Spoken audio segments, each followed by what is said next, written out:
de Ligue des Champions, c'était du très haut niveau. Qu'est-ce que vous en avez pensé, vous? Oui, c'est un match de très haut niveau. Bon, on était handicapé par un certain nombre de blessures, donc il a fallu ce qui était prévu, c'est-à-dire résister à cette équipe du PSG qui est très ambitieuse, qui investit beaucoup. Et pour ma part, je trouve que non seulement c'était un match de très haut niveau, mais c'est un bon résultat parce que faire match nul chez un des postulants à la victoire en Champions League, à l'extérieur, 1-1, c'est un bon résultat. Donc je suis très satisfait de cette équipe qui a souffert contre une très bonne équipe de Paris, mais qui a porté le football féminin au plus haut niveau. On avait l'impression d'être en demi-finale de Champions League. Justement, Lyon était habitué à être vraiment le favori de toutes ces rencontres. Est-ce que vous voyez quand même les choses se compliquer un tantinet?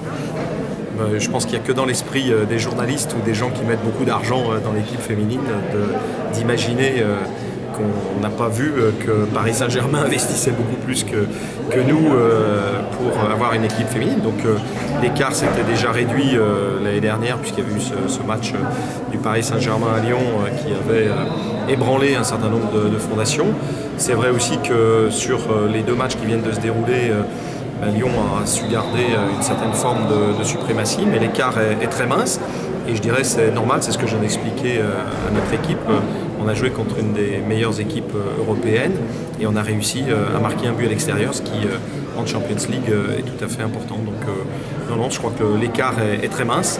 Mais pour le moment, au démarrage du match à Gerland, Lyon reste qualifié.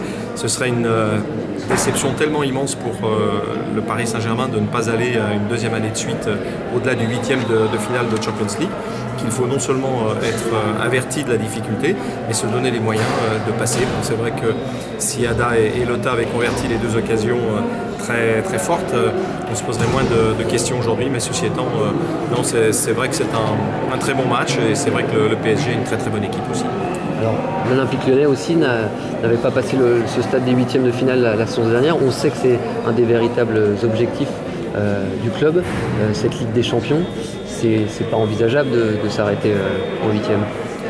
C'est pas envisageable pour le PSG non plus, qui s'était fait sortir l'année dernière avec un investissement qui est très, très important. Donc voilà, les deux équipes vont porter le plus haut niveau possible du football féminin, en sachant, et c'est le sport, qu'il faut savoir s'incliner contre soit le plus fort, soit le plus chanceux, parce qu'il y a des fois sur des matchs où c'est tellement serré que l'aspect chance fait un peu partie de la réussite.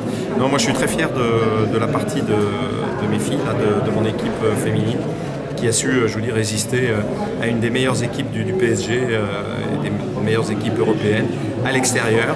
Donc voilà, on aura ce match mercredi, c'est celui qui va le mieux récupérer, qui va certainement l'emporter. Et moi j'ai confiance dans ce groupe, j'ai confiance dans sa qualité, son histoire. Donc voilà, donc ce sera un match très, très intéressant aussi pour les télévisions, parce qu'il y aura beaucoup de suspense et beaucoup d'enjeux. Une dernière question, ça ne vous a peut-être pas surpris, Laura Georges vous a rendu un petit peu hommage dans votre implication en tant que président, lançant un petit appel du pied à son président, à elle. C'est aussi ça les filles, c'est un franc-parler parfois que certains garçons ne seraient peut-être pas au permis. Oui, ben Laura est une fille qui a une personnalité au-dessus de la moyenne déjà. C'est vrai que le tempérament féminin fait que qui ne risque rien n'a rien.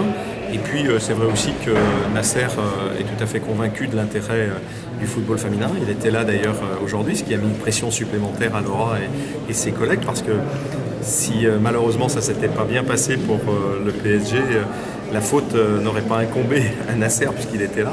Et en tout cas, moi je trouve dans les valeurs que déploie le PSG aujourd'hui des choses qui sont cohérentes avec le football de haut niveau, qu'il soit masculin et qu'il soit féminin.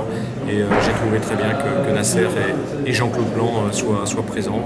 Voilà, donc ça faisait pour la promotion du foot, je crois, tout ce qu'il fallait. Et puis on a vu un bon match, donc on s'est régalé, même s'il faisait un petit peu froid ce soir. Merci beaucoup, Président. Merci.